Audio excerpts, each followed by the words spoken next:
Welcome in, friends, to the Week 18 preview right here on Fantasy Pros. I am Chris Welsh. I am back. Oh, it was so good last week. They had to bring me back in for the final one. I got Pat Fitzmaurice, D-Bro, the D-Bro, Derek Brown in the house, both my boys, and we are previewing the crazy week for you insane people. These are like the partiers. You know, the people that go out and hang out like, oh, 1 o'clock, I got to go home. These are the people that stay out until 7 a.m. and they keep going. If you're going to week 18, whew, God bless you. You're in for a doozy this week. So thank you guys for hanging out with us with the final matchup preview. And hopefully, if you've got some ships on the line, we are going to help you dock them.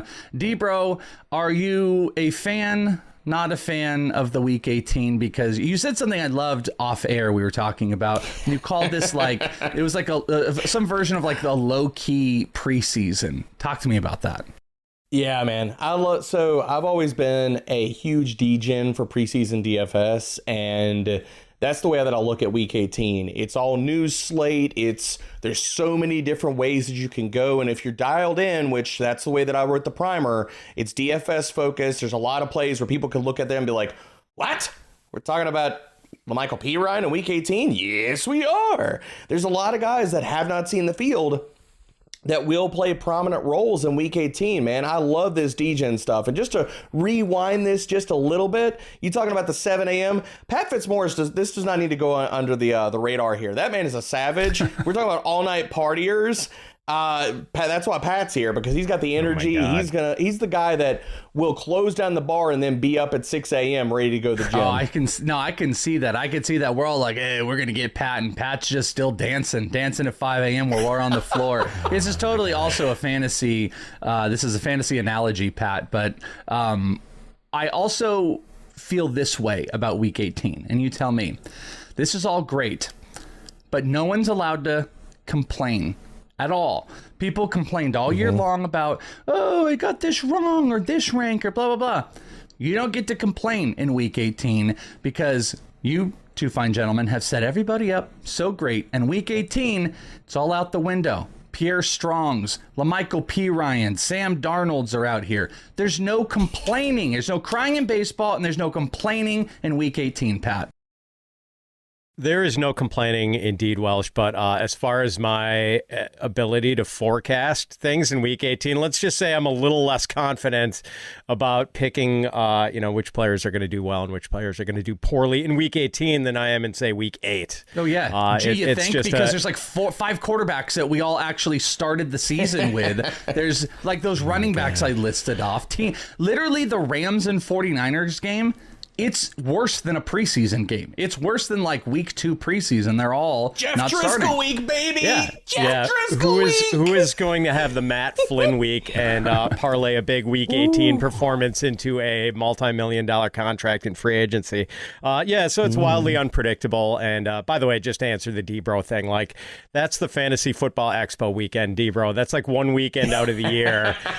Most nights I am like in my bed by 10:30 at night. I'm pretty lame. So. I envision Pat it's okay. I envision Pat like Leonardo DiCaprio in Wolf of Wall Street. He's like, we're not going anywhere. I'm not, and just all night long. Fantasy Expo. It's true. Pat shuts it down, man. And look, like just because you save all your superpowers up for 1 week, man, 1 weekend, doesn't mean that you don't have them. Okay. Yeah. Most nights it's like watch the local weather forecast and I'm in bed 1 week into the year where it's like the bartenders are flicking the lights on and off. Like, come on, one more. Oh, I love that envision. I hope to be there I hope to see that, Pat, very, very soon. All right, we're going to dig into it. Make sure you guys are subscribed to the channel. That's going to help you out. Trust me, youtube.com/fantasypros. Make sure you're subscribed to that. Subscribe to the podcast. That's all else that you need to do at this moment, at least. So let's get into some games, and we are going to kick off with a couple Saturday games. We got 2 Saturday games on the slate here. We've got Steelers and Ravens. We've also got no Lamar. So our key question jumping into game number 1 here is, with no Lamar this week, is it the Tyler Huntley show? Are we going to trust it? Does this matchup against Pittsburgh make him a start? Pittsburgh has not given up a rushing touchdown to quarterbacks all year. And if that is the case, this news did come down just yesterday as we're recording this. we have not seen the adjustment in the ranks happen because he's sitting around 26 as far as Fantasy Pros ranks go. So we got a lot of replacement quarterbacks that are happening. But are we going to trust Tyler Huntley? Pat, let's start with you. Well, I've got him higher than QB 26, but I've only got him at like QB 22, and maybe that's too low, but I don't really trust him because, for one thing, he's going to be throwing to guys like Tylan Wallace and Laquan Treadwell and Devin Duvernay. The other thing is, like, Pittsburgh wants this win. They still have a chance to get into the playoffs, so their defense is going to be playing for keeps, and they can turn up the heat on quarterbacks. Like, they're 9th in pressure rate this year.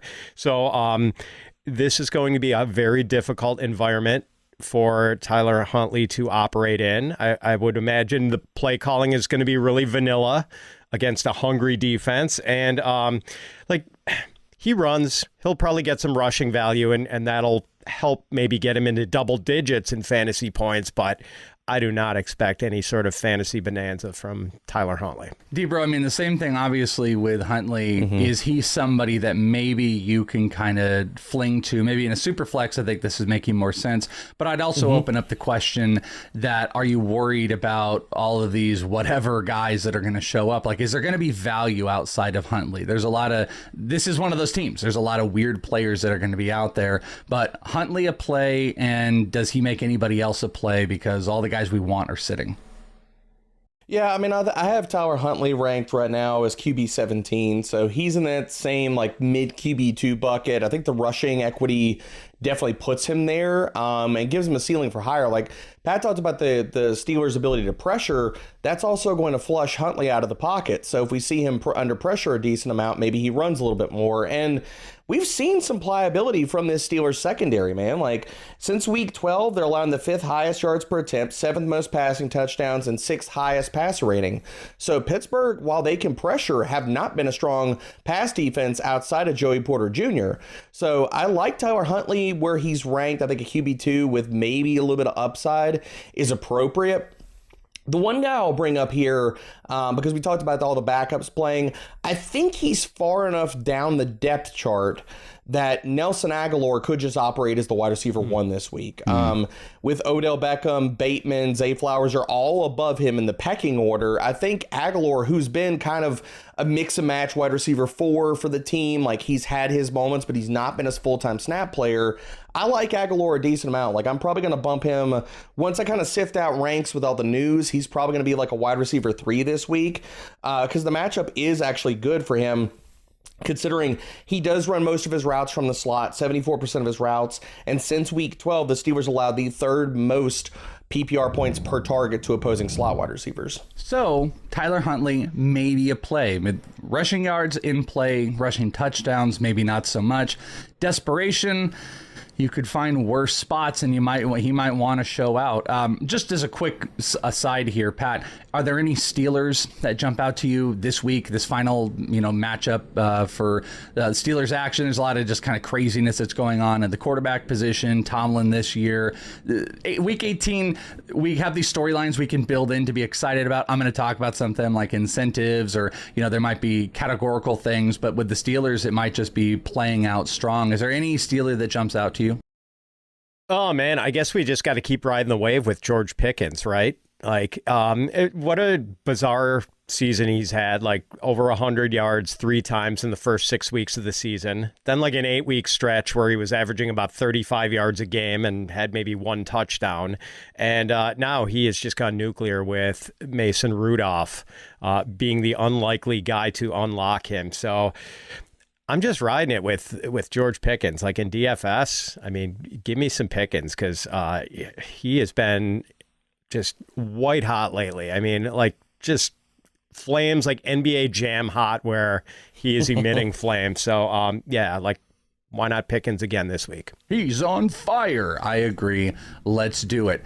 College football fans and football fans, the national championship is here, and DraftKings Sportsbook is making sure you can throw down on the epic showdown for a shot at big bucks. New customers can score $150 instantly in bonus bets for betting $5 on the national championship, which is coming up. Download the app now and use code FANTASYPROS because new customers can score 150 instantly in bonus bets for betting just $5 on any football game, be it NFL or the national championship, only at DraftKings Sportsbook with code FANTASYPROS. The crown is yours, my friends. All right, let's go to game number 2. We are sticking into Saturday. We've got the Texans versus the Colts. So I spoke about those fun little things that happen in week 18. Great articles that push out, hey, this guy's almost got this career number, or we're going to talk about one with the Rams. Everyone has talked about Puka Nacua could break the records. Well, there's also incentives. So are you buying into the incentives? Because this game has got 2 big ones. Dalton Schultz is 6 receptions shy of 60, which would get him to $250,000. That's his bonus.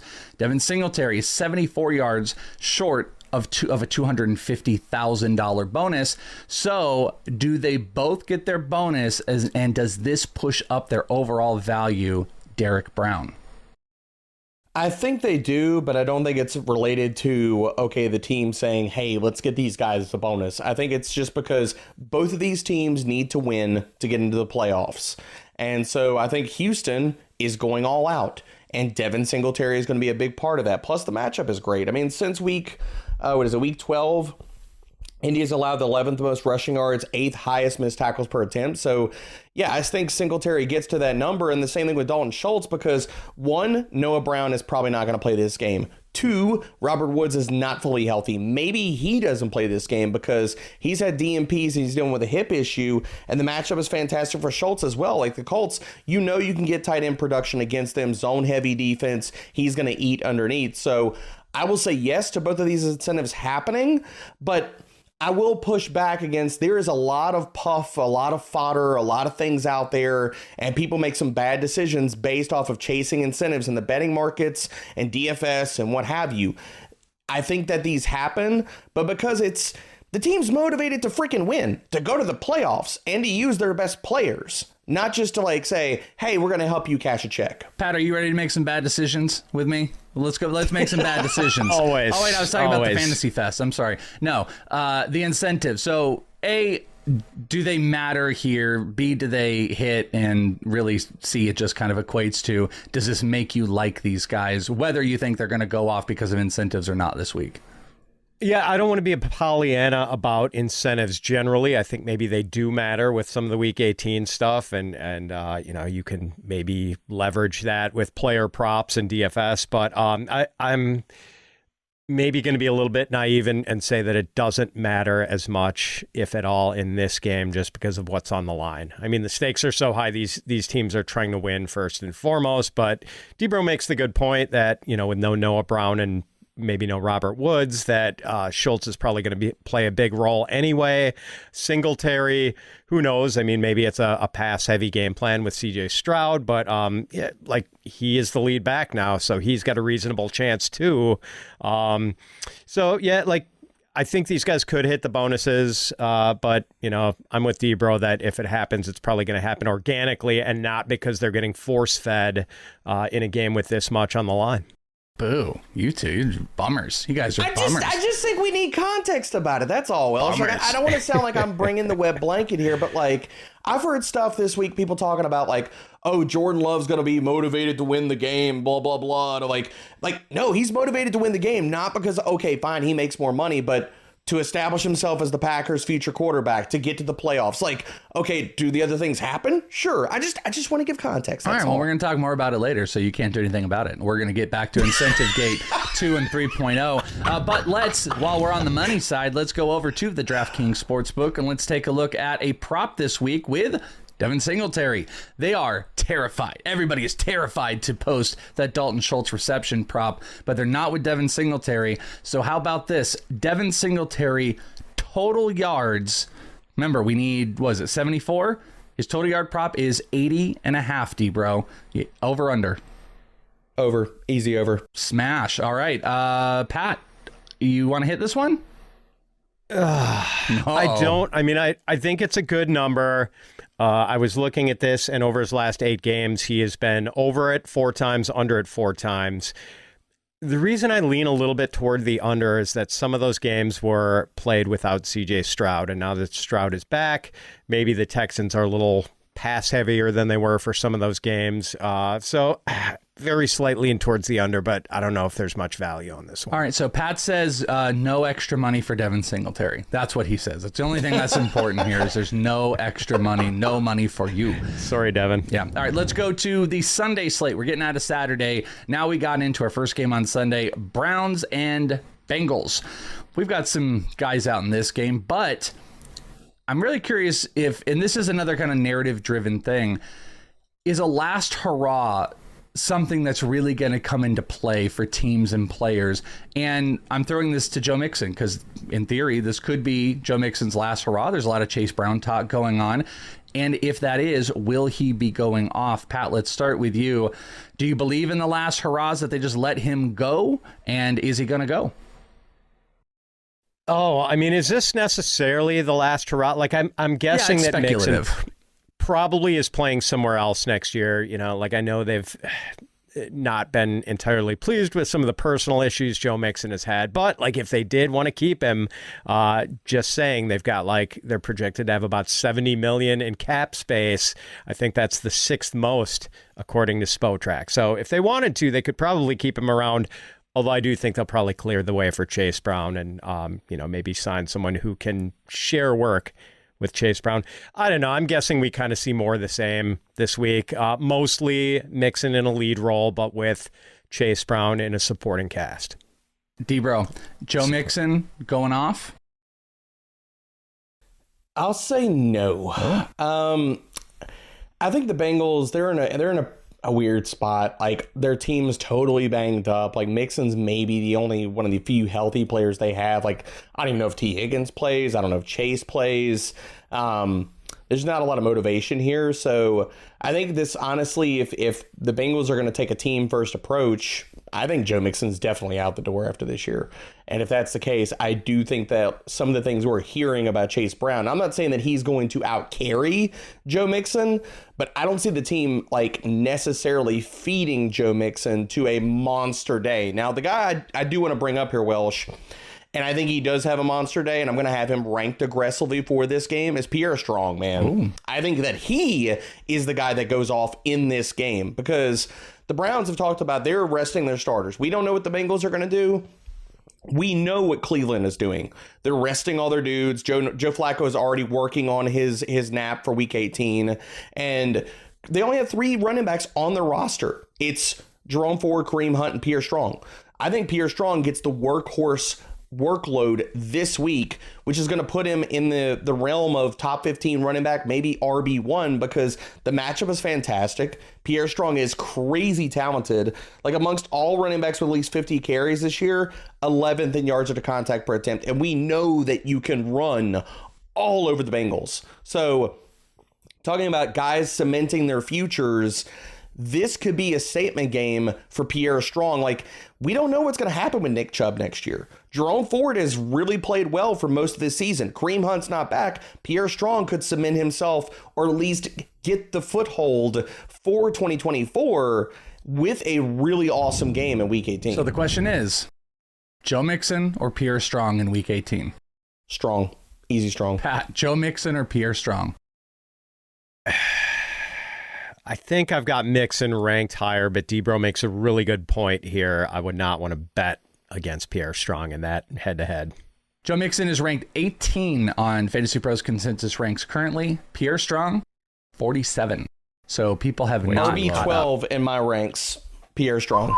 All right. So I think I've got him in the 20s. I'm not quite as aggressive as D-Bro. I like him too, but 46 is way too low. That might be one of those plays to go and look up. Game number 4 here, Vikings and Lions. The Lions defense is giving up the 6th most fantasy points to quarterbacks on the year, and Nick Mullins is back in. So, well, at least we, have weeks where we thought Nick Mullins was in, and then it was Jaron Hall.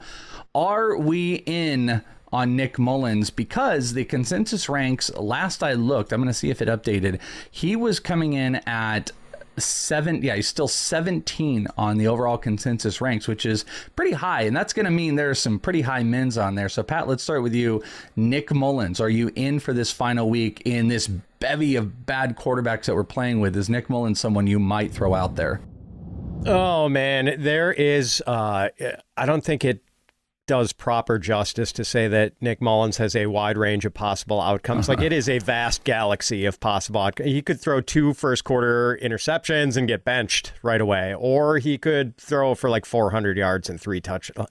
That is what you get with a guy who just has no conscience when it comes to throwing downfield. Like, he thinks he has Dan Marino's arm, and he does not. And he will just try to thread the needle into some ill-advised throws sometimes. So, man, you just got to hope that the guys catching his throws are more often wearing purple than Honolulu blue in this game. So I'm going to cautiously say that, yes, I'm in on Nick Mullins. I like the aggression. I like that he's got Justin Jefferson and Jordan Addison. I've got him at QB 14, but in DFS, why not? Why not make the wager that he holds the interceptions down and just goes berserk in a good matchup? Well, I mean, 14 is pretty telling. So, Debro, what say you? Can I raise you a 14 to a 13? Or does Pat own Nick Mullins in Week 18? I'm already there. I have him at QB 13. Oh, no, Pat, I might push him into the top 12. And this all comes down to, like, is there a small modicum of risk? Yes, but I'll push back against that because they have turned back to Nick Mullins after they found out very quickly that Jaron Hall should have never started. Yeah. We already have seen the Josh Dobbs show. They went away from that. I think KOC has finally said, okay, we're going to ride with Mullins this week, and he gives us the best chance to win. And dude has been YOLO, and he's been awesome for fantasy. Like, we're talking about, he has averaged in his 2 full starts 357 passing yards, 10.3 yards per attempt, 19 points, 20 points. This matchup is fantastic. Yeah, I'm all in on Nick Mullins. Like, I don't think the Vikings bench him because we already have seen and they know what they have in the other guys, and yet they're going back to Nick Mullins. To me, that's telling that Kevin O'Connell this week is going to say, you know what? Maybe you throw a pick, but we're riding with you. And I know that I got flamed in all the YouTube comments whenever we recorded a show earlier, and then Jaron Hall ended up getting the start for the Vikings. I said it then, and I'll say it now. Jaron Hall is not the future of the Vikings, never was, and never will be. All right, well, Bret Hart, he's like, he never is, never was, and never will be. There you go. All right, Game 5. A couple of people like that reference of wrestling. Game 5, nice. Jags and Titans. So there's some interesting thing. I think Kirk returned to practice. He was floating around there. We got the Lawrence stuff. But I'm going to bring us back to, for our key question of this game, Incentive Gate 2.0. DeAndre Hopkins has 3 $250,000 incentives, gentlemen. Here is what DeAndre Hopkins needs. 7 catches, 39 yards, and 2 touchdowns to be $750,000 richer.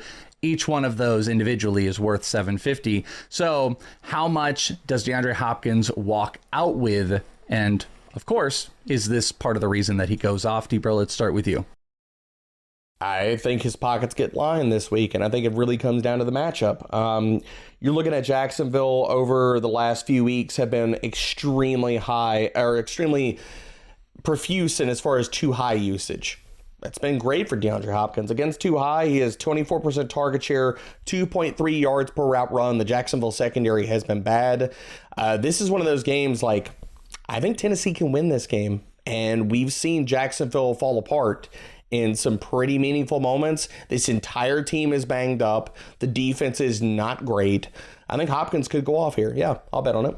Pat Fitzmaurice, will you buy these incentives, and how much richer is DeAndre Hopkins? $500K Welsh. Oh. He gets the receptions and the yardage. Yardage is a low bar. He'll clear that easily. I'll say he gets 7 receptions or more also.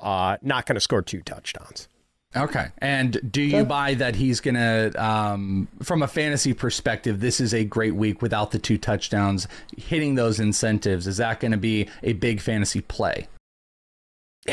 Yeah, I think so. I mean, like, Hopkins is a pretty reasonable wide receiver 2 option this week. Yeah, agreed. Okay. I got him at wide receiver 15, and I could push him higher.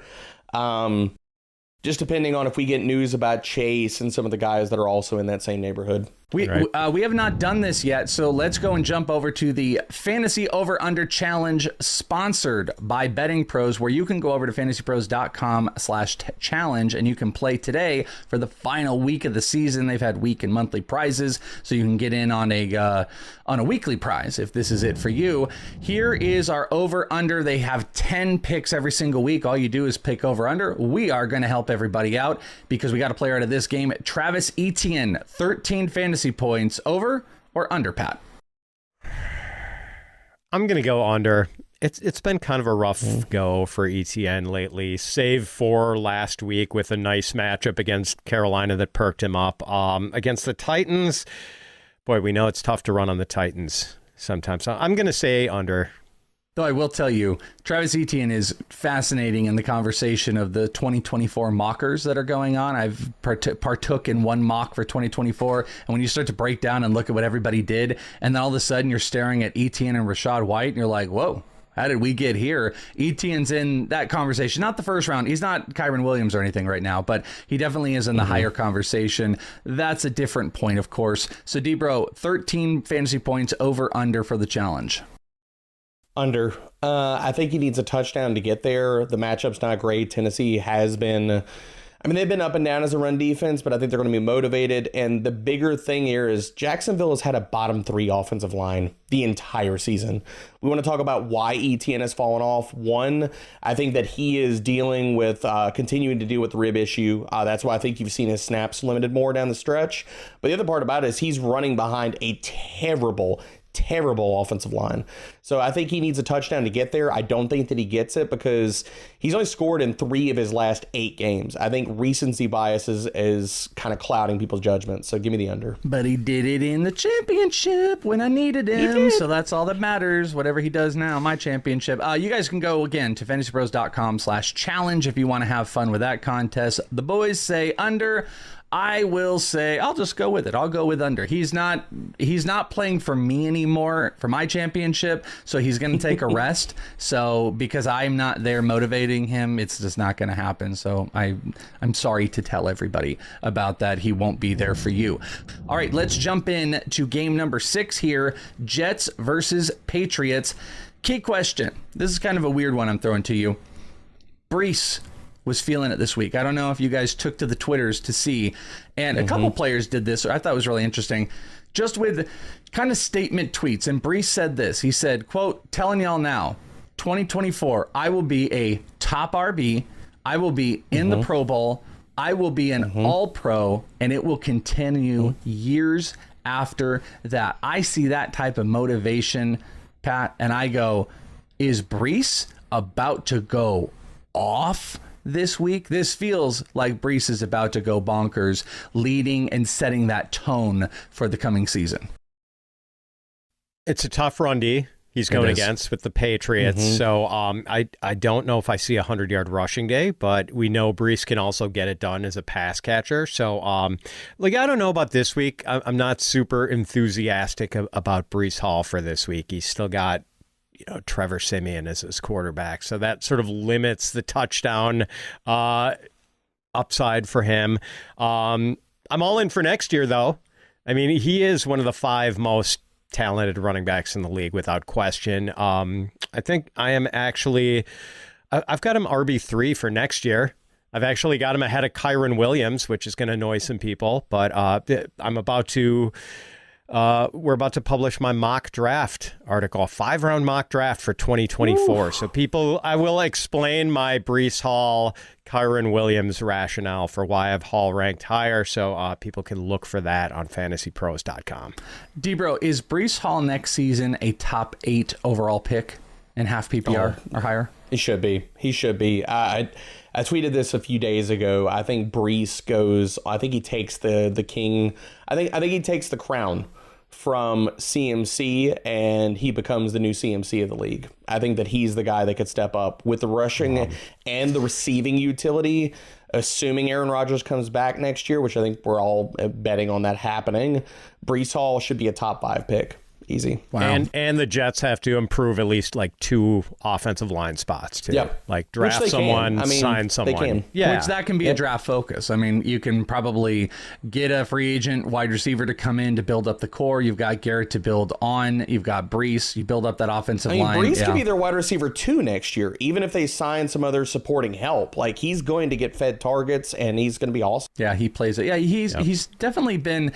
It's not been CMC. It actually reminds me of like older Lev Bell with the Steelers type of years. He's such a dominant receiver. It's not so much CMC, but he's ready to go off. So just take that into this next weekend. They're spattering in here a little bit of what's to come for 2024. Game 7, Falcons versus the Saints. Key question for you guys. Ankle injury, looking like it's probably going to keep Kamara out. Jamal Williams is up, but he's ranked only 35 on FantasyPros. So, D-Bro, let's start with you on this. Do you need to get Jamal Williams into your lineup this week? Falcons, by the way, giving up the 6th most rushing yards over the last month. The FantasyPros rankers don't seem to say so, but do you think that the matchup where it makes Jamal Williams a must-play? I don't think he's a must play. I think the volume could make him a RB2, but the other flip side of that coin is they're giving up rushing yards. They are not giving up rushing touchdowns, though. Yes. And with Jamal Williams, we know that the volume will be there if Kamara is out, but I question 2 things with it. I question, can he get a touchdown? I don't think so. And will the efficiency be there? We haven't seen that out of Jamal Williams in the last 2 seasons. So I think it's more of he's probably set up for 15 to 18 touches if Kamara is not there. So that puts him in the RB2 range. But I will have him probably ranked in the RB3 range because I don't think he gets the touchdown that he needs. Pat, is there anything else you feel on this one? I mean, like, everybody's chasing. I mean, a lot of people are losing players. Like, legitimately, people that are sitting out there that were like, okay, let's play till week 18, and they had Christian McCaffrey gone. Like, there's a lot of players that are out. Jamal Williams is one of those players that got vaulted into what looks like it's going to be a volumed starting role this week, and that's a big question. But maybe that excitement isn't there with you as well. No, I mean, I've got him RB20, so I think he's a pretty good play this week. And, with Kamara getting knocked out last week, Jamal had a season-high 19 carries, only 58 rushing yards against a good Tampa run D, but like Williams, he even had 4 receptions, and this is not a dude who is a prolific pass catcher. So I do think there's a lot of upside, and it's interesting that Debro says he doesn't think Jamal Williams can score a touchdown. A guy who I guess Debro was in a coma for 2022 with Jamal Williams scoring 17, 18. I got to tweak you on that way. The Saints have really hurt my heart the entire year. So maybe it's a blind spot. Man. But and I'm not even worried about the touchdown outlook. Atlanta hasn't given it up, but is that like? I don't know if we're going to call Atlanta some sort of impregnable defense down by the goal line. I mean, no Grady Jarrett since the end of October when he tore his ACL. And that was kind of the difference between this being a good run defense or a pretty mediocre one. So I wouldn't be surprised if Jamal went off this week. And that is a statement for Pat there too, because like I said, 35 on FantasyPros consensus rank. Pat, you said 20, right? 20, yes. I love it. You can get Jamal Williams in there. I just update ranks. I've got him at RB29. Okay, so you guys are both beating consensus right now. So if you're looking for a pivot, Jamal Williams has got volume and might be someone you want to pivot to. You can also go and check out our boys over at Discount Tire, because if you need new tires for your car, Discount Tire is your go-to. They have exceptional service, and you get a 30% shorter average wait time when you buy and book online at discounttire.com. They've got this really great feature called Treadwell, which is an online tire buying guide that gives you transparency on tire performance. We've talked a lot about that this year. As well, they've got personalized recommendations based on your location and driving habits. Discount Tire is also the largest independent tire retailer in the country, so it's got the biggest selection of tires and wheels. And here's a pro tip from the experts at Discount Tire: you can prevent wear and boost gas mileage by keeping your tires properly inflated. It's like literally, it's one of those adult things. It took me a long time to learn. Keep your tires inflated. Tire pressure supports the weight of your vehicle, and it's important to check for safety. So if it's been over a month since you last checked your tire pressure, stop by one of their local stores for a free tire and safety air pressure check. Discount Tire. Let's get you taken care of. Let's get these games taken care of as well as we go to game 8, Bucs and Panthers. I try not to focus too much on like, okay, here's the very tippy top of the ranks. We were kind of having this conversation off air about ranks are very goofy right now. Waivers are goofy. How many of you all out there are really digging into waivers? How many are you paying into who's the number one running back and wide receiver? Well, I'm not going to avoid it here because I found this really interesting. All year long, we have had Christian McCaffrey. Jonathan Taylor's made a little appearance. This week, we got a new number one. So I want to get your guys' take on what performance is your expectation in Rachaad White, who is ranked the number one running back this week in half PPR, according to FantasyPros consensus. So, Derek, are you buying a big performance out of Rachaad White this week? Yes, I've got him. I bounced Rachaad White anywhere from like RB3 to RB1 overall. I think he's in a great conversation for the week with the top 4 guys for me would be James Conner, Saquon Barkley, and Devin Etienne. And I think he's in the conversation with all those guys. Now, how you want to rank them and how you want to approach it is fine, but we know the Bucs are motivated. It's a fantastic matchup. We know that Rachaad White, I will be betting the over for his carries this week, depending on where that line opens, because he's almost a lock for 20 plus carries for 20 to 25 opportunities. So yes, I think the ranking is justified, especially given the week. Pat, I'm going to flip this. Obviously, you can speak on him this week. I did a mock draft on ITL with our buddy Scott Bogman. I had the wheel pick in a 12 team, and I took Jonathan Taylor and Jahmyr Gibbs. I went running back. Some people gasp. Rachaad White was there, and I really love Rachaad White, and I love the receiving ability, and I love the volume that they've given. Does Rachaad White belong in the conversation of first round? And really, it's kind of like, where did he go in yours is kind of what I'm alluding to. Like, where was the general space of what RB he went in yours? For me, he's early second round, and I've got Taylor and Jahmyr Gibbs ranked ahead of him. They're better players. I think they're better, more electric players. I still think Jonathan Taylor is a phenomenal player, and he should be in Debro's top 4. He's my number one guy this week. And I know the Texans' run defense is pretty good, but Taylor is a special player. So is Jahmyr Gibbs. I'm okay with White in the top 4 this week, but I've got him at RB4 behind, Debro, behind Connor and Etienne. And I can't draft him ahead of, even though the usage was spectacular this year, I can't draft him ahead of mega talented guys like Taylor, Jahmyr, Bijan. I think he fits more into the second round of 2024 drafts. I agree with that. Running back is kind of robust, bro. That was one of the things we're talking. There's actually a lot of options. Yeah. I think there's a lot of options, and I think the closer we get to 24, the draft season, they're going to be at least 5 to maybe 6 running backs that make it into the first round. I think you're talking about Devin Etienne's going to be there, Jahmyr Gibbs is going to be there, Bijan will be there, Breece will be there, probably Jonathan Taylor, and that's 5 guys right there. So I think looking at that, Rachaad White, even going into this offseason, he's had the volume, but he has not been efficient the entire season with that volume. So if we see anything happen with the Buccaneers, we think Baker Mayfield's going to be their quarterback. We don't know that. So quarterback's uncertain. Hell, we don't even know. If they don't make the playoffs, do they make a head coaching change? And if that happens, Rachaad White's not a first or second round draft capital guy. He's gotten the volume this year, but could we see a more split backfield next year? I think it's possible. All right, let's move over to the late afternoon slate, and we've got game 9 here, Bears and Packers. Pat, Bears teammates have been rallying around Justin Fields over this last week. So there's going to be kind of a two-parter here. Is Fields going to be going off?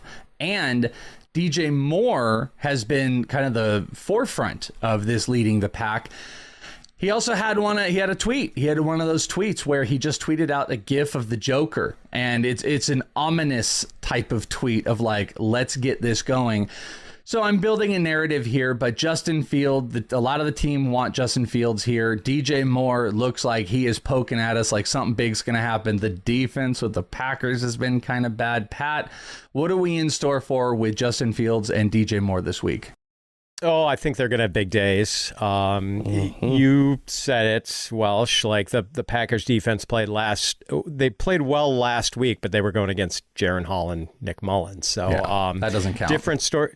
Yeah, like the 2 weeks prior, they got lit up by Baker Mayfield and Bryce Young. So I feel like Fields is going to go off. He's probably going to go off rushing too. Packers have given up the 4th most rushing yards to quarterbacks, and they can be very undisciplined in their pass rush and like not keeping quarterbacks hemmed into the pocket when they're trying to get back there and get pressure. So I think it's going to be a big day for those guys, unfortunately. By the way, let me ask you guys real fast, what would you do if you were Bears GM Ryan Poles for next year? Would you keep Fields and trade the number 1 pick for a king's ransom? Or would you draft Caleb Williams and trade Fields? And like the one thing, I think a lot of people are endorsing Fields. Yeah, he's good. The Bears shouldn't trade him. But I think Fields has 1 more year of team control for his contract, 2024, and that's it. You draft Caleb Williams, you get 4 or 5 years where you've got him under control. So what would you guys do? T-Bro? Man, I think it's a really damn good question. For me, if I'm in Pole's situation, the question that you have to answer to yourself when you look in the mirror is, can Justin Fields be the franchise quarterback for the next for the next 6 seasons?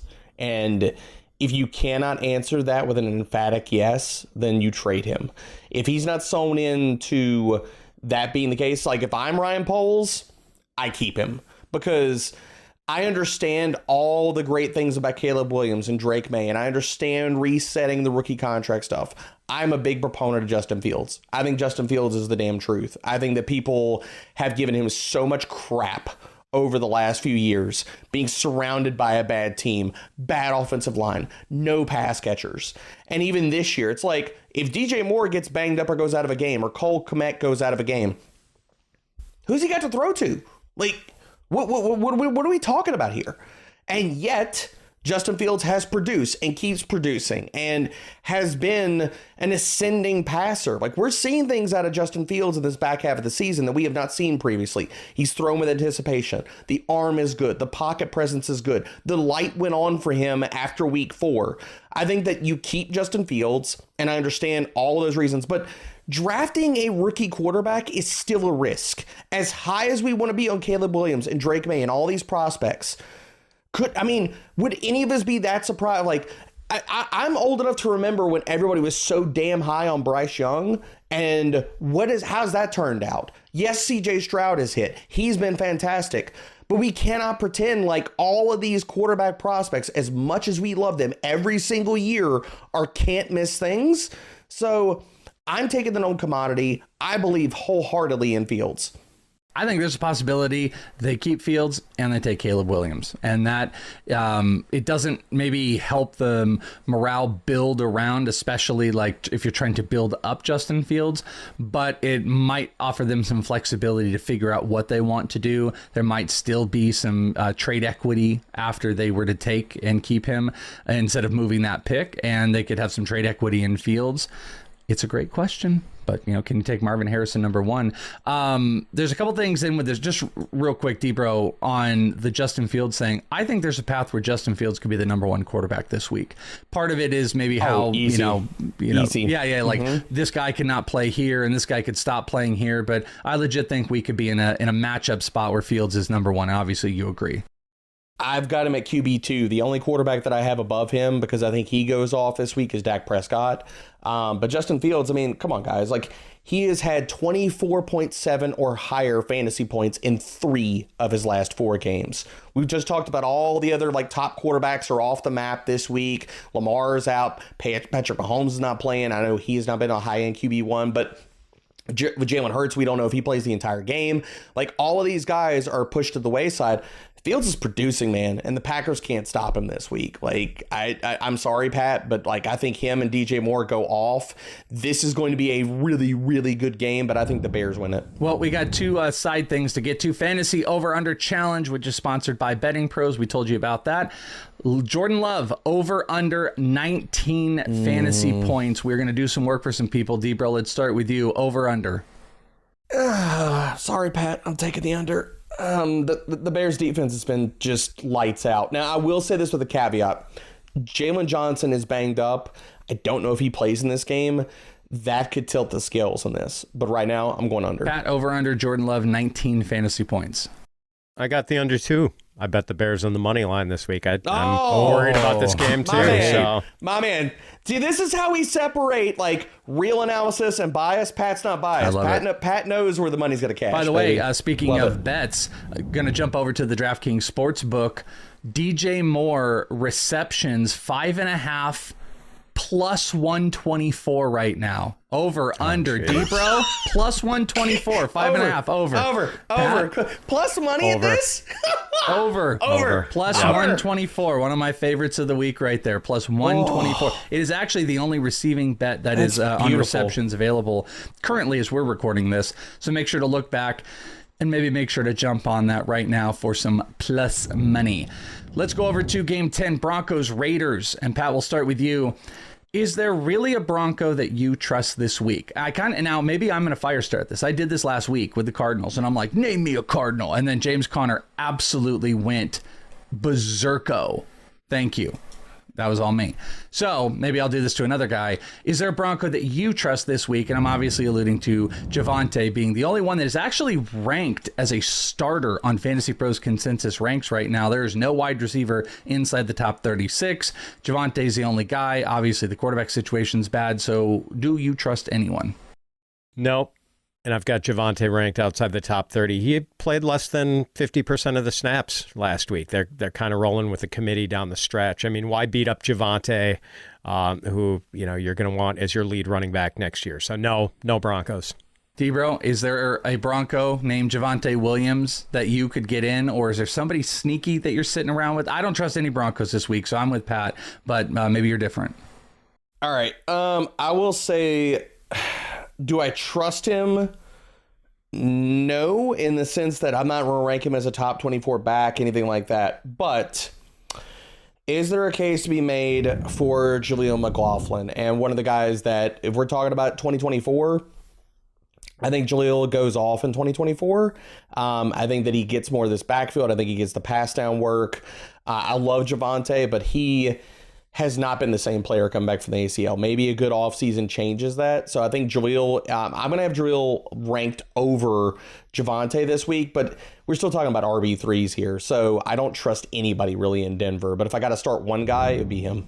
All right, let's go over to the Eagles and Giants. This is a tricky one, and I'll allow, definitely with some of these games, you can kind of pivot in different directions you need to go. But there is a report that's out there, but there's nothing official, that the Eagles are considering and trying to figure out if they want to sit their starters, but there is still something to play for. But there is this scenario where starters go, you scoreboard watch, and then mid through this game, starters are out, and that is a real stinker that happens in the final week of the season. So, D-Bro, should we be worried about any Eagles sitting their starters overall or in game? So I don't think that Devonta Smith plays this week. I think he's dealing with an ankle issue. So I think we're talking about definite guys that have not been ruled out that will sit. I think that he is going to sit this week, but this Eagles team is reeling, man. They need a strong game. They need to come out of this game and be fired up. The offense needs to actually play well, and we have not seen that. They have been a roller coaster, and it has not been a fun ride over the last few weeks.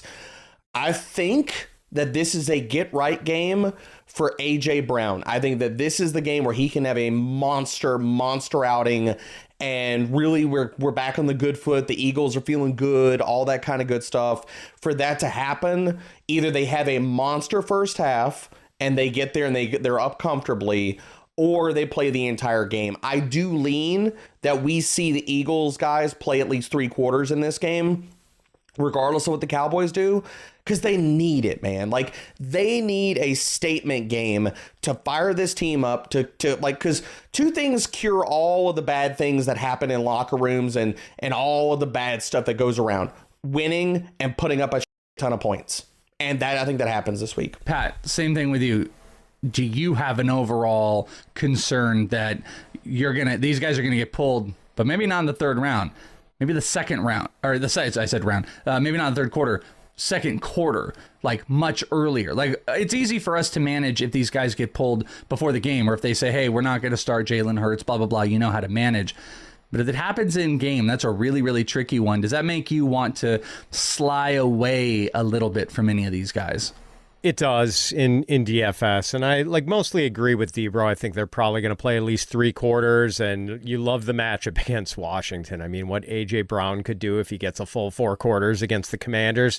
But yeah, like if they're watching the scoreboard and they see that it's Dallas 28-0 midway through the second quarter, and they have no chance to improve their lot in the playoffs to go from number 5 to number 2, then yeah, what is the point of playing A.J. Brown in the second half? So I'm shying away from those guys in DFS, and if I'm in fantasy playing like the second leg of a 2-week championship game, I mean, you're probably still playing AJ Brown, let's face it, but it might steer me away from guys like Dallas Goedert if I have better options, for instance. Yeah, and I will point out there are plenty of players that one half of said player is still better than a full game of a replacement. Right. And the Eagles have those. Like, AJ Brown is one of those guys. He also... no Devonta Smith, he could get fed in the first half. We also could see it completely disappear. Goddard could do the same thing. Like, Goddard could have a huge monster half. So don't get that twisted that it's like you have to sit these players, but there's a little bit more worry. Maybe everyone needs to understand the concern. Let's go over to the Seahawks and the Cardinals.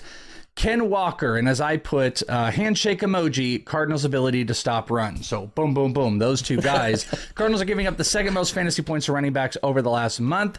Ken Walker is a little banged up, but boy, this does seem like a pretty solid matchup. So what say you, Pat? Ken Walker, are we all in this week, even with the little bit of banged upness? Yeah, I'm with you, Welsh. I've got him RB5. Talented, mega talented player. Terrific matchup. The only reason why I have any bit of trepidation there is, like you said, he's got the banged up shoulder. Same thing with you, D-Bro. Ken Walker, banged up. I kind of wanted, I'll be honest with you, I wanted to make something about Charbonnet in here, but I don't know if there really is anything to pull outside of like the Cardinals defense stinks. So you want to take advantage of that this week. Yeah, and Seattle's motivated to win this. Like, they need to win to get into the playoffs, at least have a chance. So I think that Ken Walker and all the reports that I read from the beat writers, going through the primer, we're very positive about Walker. They said that he walked out of last week's game, no more further issues with his shoulder. It's load management for practice this week. I think he's going to be a full go in the sense that, like, he's going to get 15 to 17, 18 carries. That's probably all he needs to smash. And the other point that I want to bring up about Walker is that some of these guys, when they're playing through injuries and things like that, you see the dip in their tackle breaking metrics, like Javonte, all these other guys like Austin Eckler when he's coming back from the ankle issue. That has not been the case for Ken Walker. Since week 14, amongst 42 qualifying running backs, he is first in missed tackles forced per attempt, 15th in yards after contact per attempt. So he's still being extremely elusive. So I don't think he gets 20 plus carries, but I don't think he needs it to smash this week. Yeah, and I should have pulled this here. Ken Walker is 5th on the consensus ranks this week among all rankers. Even he's behind Etienne. I think there's a case that he could be above there. I think you can make the case that Ken Walker he's above Etienne. Yeah, he might be a top 3. Etienne. He might be a top 3 overall back this week. Yeah. So ride those Ken Walker shares this week. Chiefs and Chargers. Debro, we'll come right back to you. I'm really laying this out to you as the hidden gems coming out of Kansas City this week because, like we've talked about with some of these, we've got some starters that are going to be sitting. Rankers are not putting in Pat Mahomes. I don't even know if that became official. So do you have any hidden gems with starters expected to go or not go in this Kansas City Chargers game? Two guys I want to bring up here and highlight. The first being LaMichael P. Ryan. I think that he is a candidate for 15 to 20 touches. I have him ranked as a top 24 running back because Kansas City only has 3 running backs on their roster. Pacheco is not going to play this week. Clyde Edwards-Helaire is the backup. Like, he's the direct backup, and he is being used every single week. He's probably not going to play this week. So if both of those guys are out, yeah, they probably elevate Deneric Prince, but we probably see La'Mical Pirine get the lion's share of the work here. Like, he could threaten for 75% of the snaps this week. And if not, I mean, what's the low end? 50 to 60%? So I like him because the matchup is also fantastic. We know that you can run on the Chargers. They've been a bad run defense over the last few weeks. Since week 12, they've allowed the 6th most rushing yards per game. And the other name that I'll bring up here, and I think that it's going to come down to, because Andy Reid already talked about all their starting wide receivers are sitting this week. I think we're going to see a KC starting trio of Mecole Hardman, Kadarius Toney, and Justin Ross. Kadarius Toney is still not fully healthy. He's limited in practice. That tells me all I need to know about his outlook this week. And plus, we know who Mecole Hardman is. Kansas City knows who Mecole Hardman is. I think it's Justin Ross week, man. I think that he has a good game. I'm probably going to slide him up into the wide receiver 3 range. Is there a lot of projection with that? Sure. But can we also say that the Bolts secondary has been bad? Since week 12, 6th highest PPR points per target to perimeter wide receivers. So the two guys, if you're going to the waiver wire, you're looking because you have nobody to start, La'Mical Pirine and Justin Ross need to make the cut. Pat, are you going to co-sign Justin Ross and La'Mical Pirine this week? No, because I don't know what they're going to do with their backfield. Maybe like they consider Clyde Edwards-Helaire expendable enough they don't really care if they play him and risk injury. And I just can't get on board with any of the KC wide receivers. I can get on board with Noah Gray.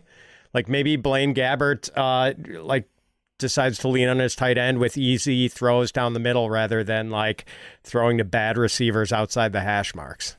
All right, I like that. And the all-time best, just no. That was a great drop here. No. All right, let's go over to my 49ers, the Rams versus the 49ers. No one is playing. Everyone is inactive. So we'll do some quick hitters here. Pat, we'll start with you. Eli Mitchell or Mason this week?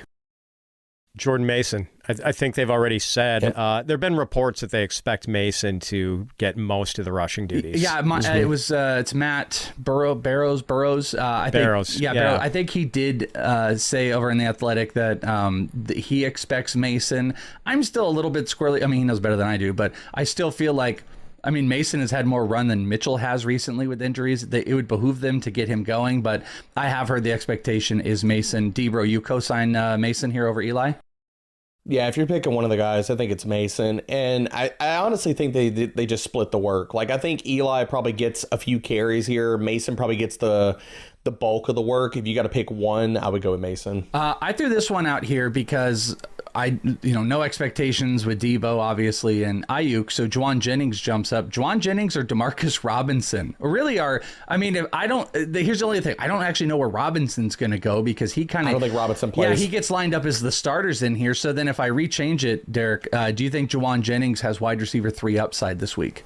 I think we need to go further down the depth chart for this question. I think that San Francisco is going. I think it's Ronnie Bell versus Tutu Atwell needs to be the comparison for this one. Okay, I like it. I think Ronnie Bell would be the guy that I'm going with here, and it's not that I don't like Tutu, but like. It's Carson freaking Wentz, man. Like, I think the other thing about it is I think the Rams could just use a committee approach with their wide receivers and running backs. They're already sewn up. They don't have anything to play for.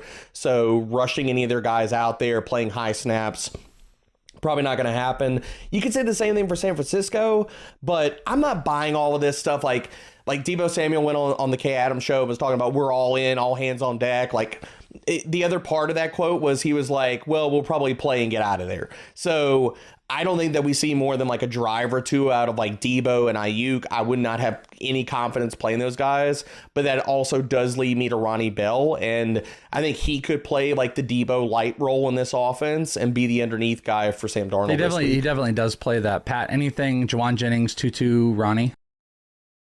Is Willie Snead still in the 49ers, right? Could we get a Willie Snead week? No way. All right, I'm throwing in with Willie Snead. All right, Willie Snead. I would love it. I wouldn't, but that's fine. That's fine. Last quick one. Darnold, Wentz, Pat. Are you playing either one of these guys? Oh, I'm still kind of a Sam Darnold truther. I'll take him over Carson Wentz. Yeah. D-Bro, you can start to Sam I'll Darnold this take week? Darnold. Where is Darnold? Yeah, I've got Darnold as QB 14. I've got him hugged up right next to Nick Mullins in my ranks. And, I mean, we can't draw anything from the regular season performance for Sam Darnold because it's only like part of like one drive. But preseason, he looks really good in this system. So I think if we're looking at any of the guys, like we're talking about, if we look back at week 18, the guy that surprised us that could get vaulted, because you brought this up earlier, Welsh, was that like, who could blow up in week 18 and then get a bridge starter contract somewhere else? Maybe it's Sam Darnold. Definitely a possibility. Two more games here. Cowboys and Commanders. I threw this actually to be more of a 2024 question. I think the Cowboys are going to go at it. If you have something else of note that we're missing here, please do. But D-Bro, is Ceedee Lamb the number 2 overall player? I've seen a lot of discourse with these mocks and conversation about where is Ceedee. Some people say he's number 1 overall, even over CMC. Tyreek Hill question comes into play. Is Ceedee Lamb the number? I'm going to say the number 2 because I think CMC is the just unanimous number 1. I really don't. I don't see the argument going against it this year. But either way, it's fine. Is Ceedee the number 1 wide receiver in the land for 2024?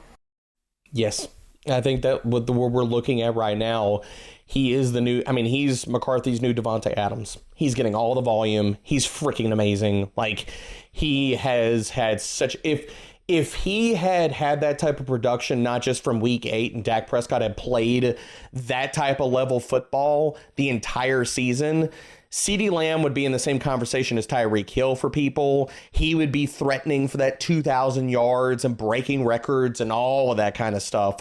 We could see that next season for Ceedee Lamb. Like, he is that freaking good. And there is nothing around him that is going to threaten him to get a Cooper Kupp in his prime level type of target share in 2024. He is, yes, he's my wide receiver 1. Pat, do you agree? Next year.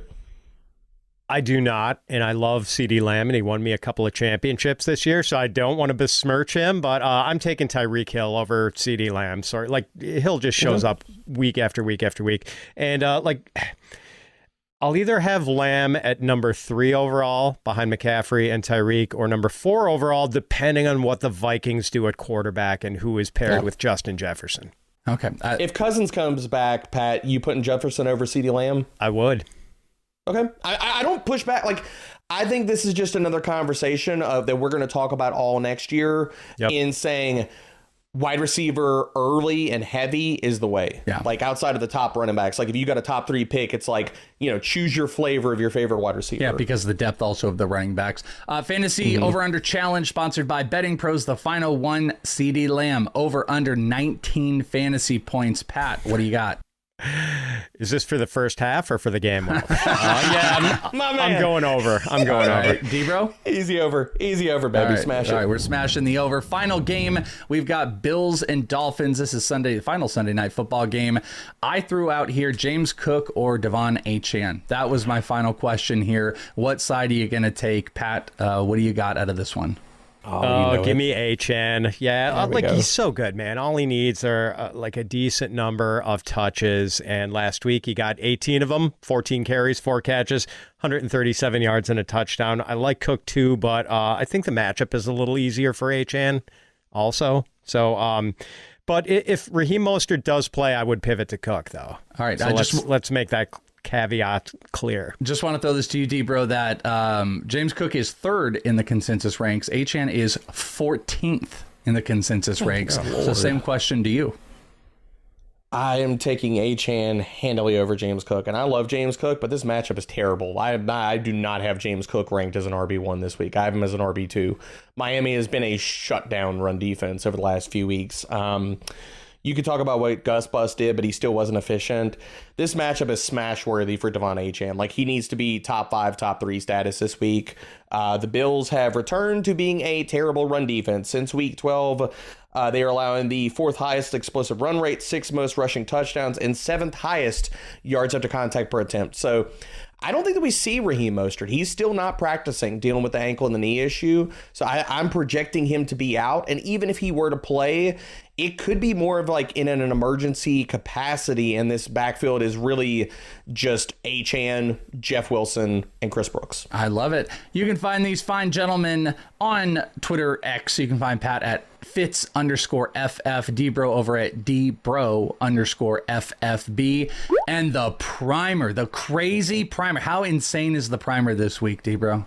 Man, I pared it down, but even in a pared down fashion, we're talking about 65 players that I wrote up that people need to target for DFS and stuff. And really the underlying score here is, yeah, if I didn't write up the player, I'm not high on them for this week. Easy stuff. Make sure you guys also check out the premium products the Fantasy Pros has got for you. You want to be hanging out with Debro? You want to be hanging out with Pat? Your opportunity, you can do it in the Discord. You can get access to all the fantastic tools. And just make sure you're subscribed to the YouTube channel, youtube.com/fantasypros, which you might be watching right now. Or on the podcast side, you can find me on Twitter at IsItTheWelsh. Thank you guys so much for hanging out for the final Week 18 preview. You guys killed it. Congratulations to everybody. And we'll talk to you next time right here on Fantasy Pros.